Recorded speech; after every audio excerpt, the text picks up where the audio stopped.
Hello. I just feel like Chatty Cathy today. And I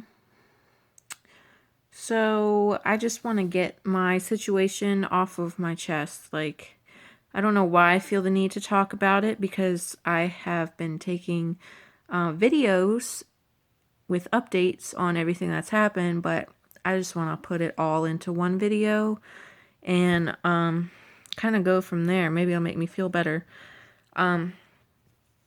Anyway, back in April, I had an extremely bad period. It was about 16 days long, and it was just awful. Cramps, all that nastiness. It was really heavy. It wasn't like I was just spotting here and there. So I didn't go to the doctor quite yet because it stopped. And I had actually emailed the doctor and they said, if it continues or if the pain is just so unbearable, make a doctor's appointment, come in, we'll figure it out.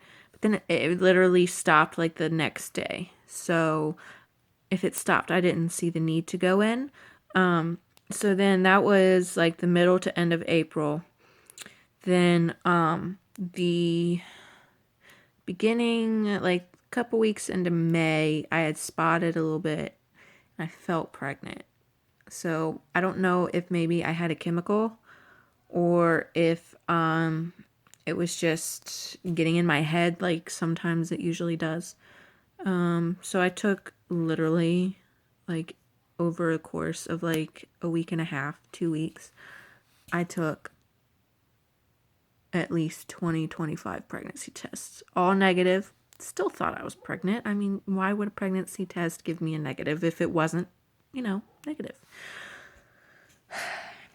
That's just me going nuts. So I made a doctor's appointment because I thought genuinely I was pregnant because it felt like it. And literally that day after I left, I started a period. And that one lasted almost 20 days. So it was about, I think it was like, let's see, about the end of June was when I had started that, and it lasted 20 days, so it went into July. Well, so about the middle of July, I'm trying to get my time straight.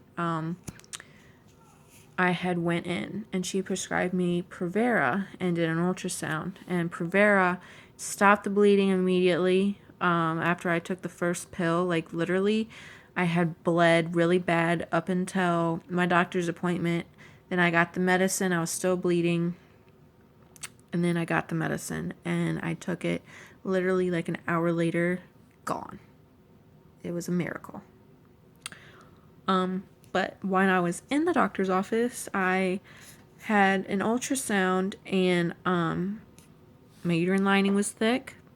Had a polyp in my uterus. One of my ovaries had a big cyst, but it was a normal one. And then the other ovary had a lot of ovaries, and it looked like PCOS. So when I got that phone call, it was just very devastating to me because I have one child, my son, with my ex-fiance.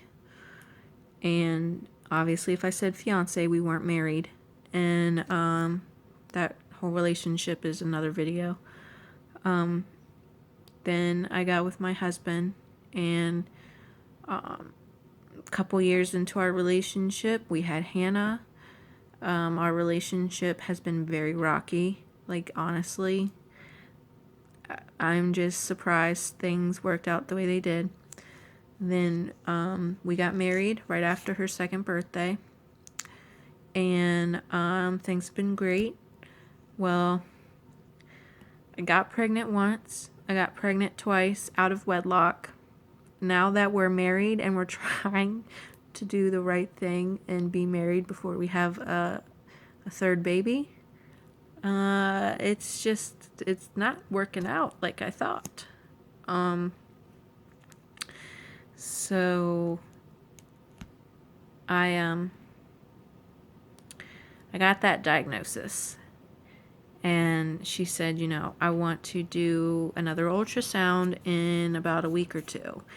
And it's going to be a saline ultrasound. It's when they shoot the saline in your uterus so they can liquefy it to be able to see everything and get a clear view. Well, with Prevera, after your last pill, you are supposed to have a period. Anywhere from, I guess it could be the day after you take it up to 10 days after your last pill. Got mine on day 4. It was god awful. I thought, if this lasts like the other one, I'm going to shoot the lady. Not really, but I'm going to shoot the lady for making me have a period again. So then I stopped literally the day before my saline ultrasound. I think when they did the ultrasound, they said there was a little bit of blood. So I might have stopped the day of, but honestly, when I'd wiped, there was no blood. So to me, I stopped the day before. Well, it cleared everything out. The polyp was gone. My uterine lining was back to what it was supposed to be. It wasn't thick. I didn't need a D&C. And no cysts at all. It didn't look like PCOS or anything. So God worked his magic on me, and my doctor had gone on vacation, and so the doctor I got was actually a lifeguard at my pool I used to go to when I was little. So it was kind of awkward, but it was kind of cool for him to be giving me this diagnosis. But he said, because she wanted to prescribe me, that's thunder. She wanted to prescribe me metformin for the PCOS I supposedly had, and Clomid to jumpstart fertility. And the two, when they work together, it's like a concoction for twins. And I was kind of excited, but kind of like, I don't know. I can't, nope. So, so what had happened was, since he didn't see anything, he told me, why am I going to prescribe headache medicine for somebody that doesn't have a headache? Or why am I going to prescribe somebody medicine when they're not sick? So he basically said, go have a ton of sex, goodbye, I don't want to see you until October. Or unless, something else is wrong, then come sooner. But so far, nothing. This will be our second cycle, because the first one obviously didn't work. So I'm hoping, because I'm on Vitex and I'm taking first response reproductive health vitamins, that it will help in that area. Try not to stress. So far, I've been very positive. I can't symptom spot yet because I haven't ovulated yet, but things are looking good. I had a period, Vitex, because I was 9 days late, and I decided to go ahead and take Vitex because I wasn't pregnant. Even went in for a blood test, wasn't pregnant. So I took Vitex literally 4 days later, gave me a period. It stopped on a good note, stopped 6 days in. And so I've been taking the vitamins and everything. So I feel like it'll be either this cycle or next cycle at the latest. I'm hoping by Christmas to announce that I'm pregnant. So yeah, that's just pretty much everything in a nutshell. I know it's a 10-minute long video, but if I mean, if you're going through the same thing, there is hope at the end of the tunnel. I have not gotten my BFP yet. Yet, keyword. You can't lose hope. If you lose hope, it's not going to happen. So stay positive. you know, take your mind off of it. I know that's really hard to say because right now I'm not even in my fertile window yet. So it's easy for me to say that because I'm not symptom spotting or anything like that. Yeah, just keep a positive mind, attitude, and it'll happen. I know it. Whether it's first cycle in, second cycle in, first year. Because typically they say if you're trying, it takes a year. But, you know, some fertile myrtles out there get pregnant on the first go. But anyway, thank you for watching. Thank you for letting me get that off my chest. Sometimes it's just good to get it all out, even if I've talked about it before. So thank you for watching.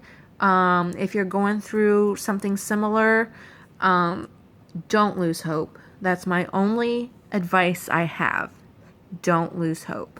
And hopefully my next video will be of positive ovulation test. And I'm not going to videotape the BD, obviously. And then hopefully after that, you know, if I do start to get symptoms, which I'm going to try not to symptom spot, but I might just do a video just so I can log it. So yeah, hopefully I will be doing a live pregnancy test video soon. Well, about a couple weeks from now. All right, well, thank you. Wish me luck, fingers crossed, and good luck to you.